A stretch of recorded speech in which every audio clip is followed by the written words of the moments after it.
Hello everyone, welcome or welcome back to Chef Tali's kitchen, and today we're going to learn how to make this really incredible cinnamon raisin buns. You do not require any equipment to get this recipe ready, so it's really simple and easy to prepare. We're also going to be glazing this with a little bit of sugar syrup, that just to give it that shiny look and to make it more aesthetically pleasing. But the inside is equally just as fantastic, because look at how soft that bread turned out. And the raisins, guys, the raisins are just absolutely incredible to bite into. It's really easy to put this recipe together, so I'm super excited to show you guys how to get this done. So without any further ado, and before you start salivating too much, let's learn how to get this recipe done. So I'm going to start off here by preparing my flour, and I'm doing a 1/4 cup of granulated sugar, 2.5 cups of all-purpose flour. Next up, I'm going to be adding 1 teaspoon of salt, and then 1 tablespoon of yeast, and then I'm just going to go in with my hands to mix all my dry ingredients to combine.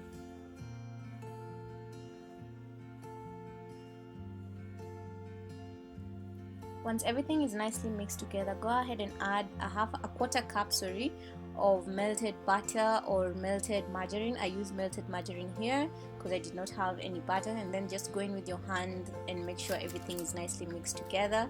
Next up, go ahead and add 1 egg and then 2/3 cup of milk, and then that's it, you're done.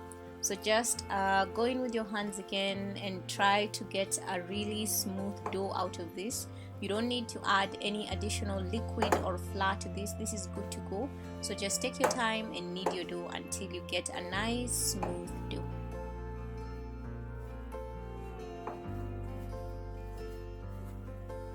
Now this does take a little bit of time, but not like 10 minutes or so, just 5 minutes, because you just want to ensure you really get a nice smooth dough to work with at the end. So you just need a little bit of elbow grease. It's nothing too serious, to be honest. So just take your time until you achieve your nice smooth dough.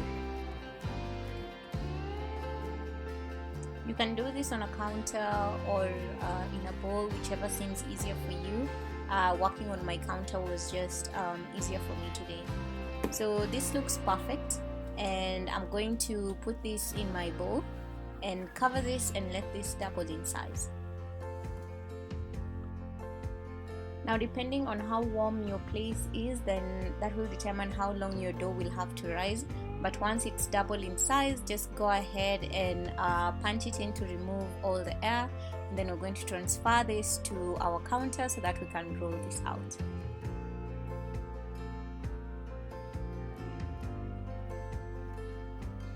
So I'm just going to go ahead and dust this with a little bit of flour, and we're going to try and spread this out into a rectangular shape.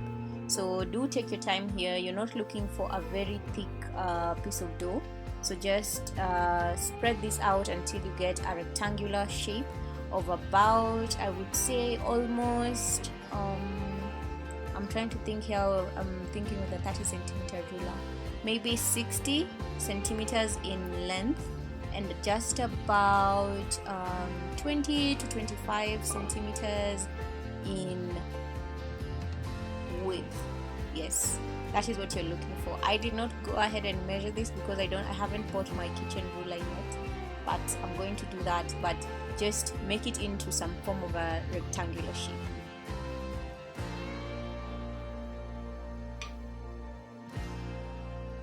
As you can see, this shape is a little bit but it's fine.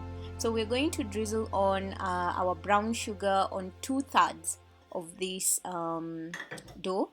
So I didn't have enough brown sugar here today, so this is all I had in the house, but go ahead and add in as much as you want depending on how sweet you want your bread to be. And then next up, I'm going to be drizzling here some cinnamon powder, and I'm sieving my cinnamon powder because from experience, the cinnamon powder kind of has some huge granules, and sometimes even a little bit of um, maybe, I don't know. I don't think it's as pure as I'd want it to be because this is store-bought. So just go ahead and use a sieve to drizzle your cinnamon powder onto your bread, onto your dough, sorry. Lastly here, I'm going to be adding on some raisins. I really love raisins. I was making this and it wasn't in my mind, but when it came into my mind, I was like, yes, I want to put raisins in my cinnamon buns. So, like I said, you want to apply all whatever we're applying here on 2/3 of the dough. I did sprinkle on a little bit of white granulated sugar because, like I said, I didn't have enough brown sugar today. So I'm going to bring in a third, the third that we didn't put anything on. I'm just going to bring it and fold it in like you've seen there. And then I realized when it's time to fold in the other side, all the raisins are going to drop, are going to line up on the edge. So I decided to pick them up and just put them on the dough, and then we're going to bring the other parts in. So do try to pull in your dough to get a really nice rectangular shape again, and then we're going to prepare to spread this out once more.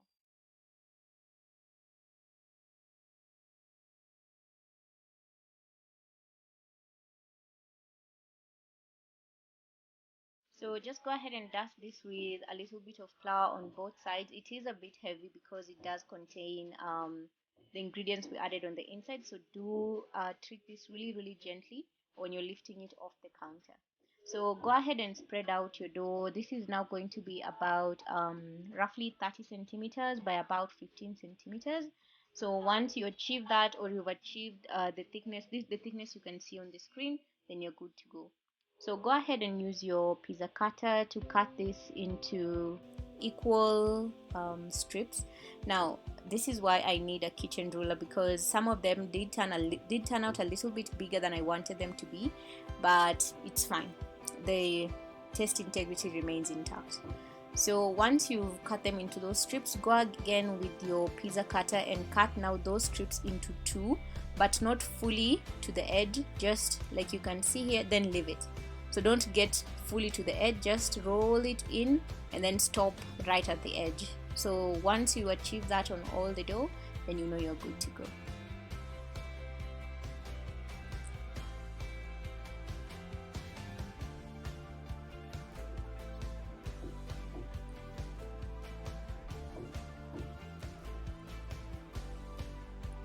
So now I'm going to pick up one piece, and what we're going to do is just twist this out in the opposite direction, and then once you achieve that, just roll it on top of each other the way I'm doing here on the screen, and then we're going to tuck in the edges.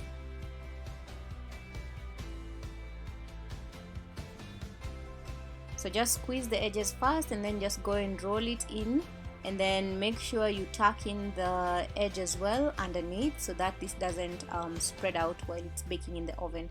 So make sure you've secured your edges really tightly before you set this down. So we're just going to repeat the same process for the rest of our striped dough here, and then once everything is done, you're good to go. I repeat, it is very important to ensure you've securely tucked in the edges of your dough. And then I'm just going to put this on my baking tray, which I've lined up with my baking sheet, and then we're going to cover this and we're going to let this rest until they've at least doubled in size. So this looks absolutely fantastic. This has been resting for about 1 hour. It's a bit cold here today, and then I'm just going to brush this with some egg wash, and then this is now going to go in the oven at 180 degrees Celsius for 15 to 20 minutes.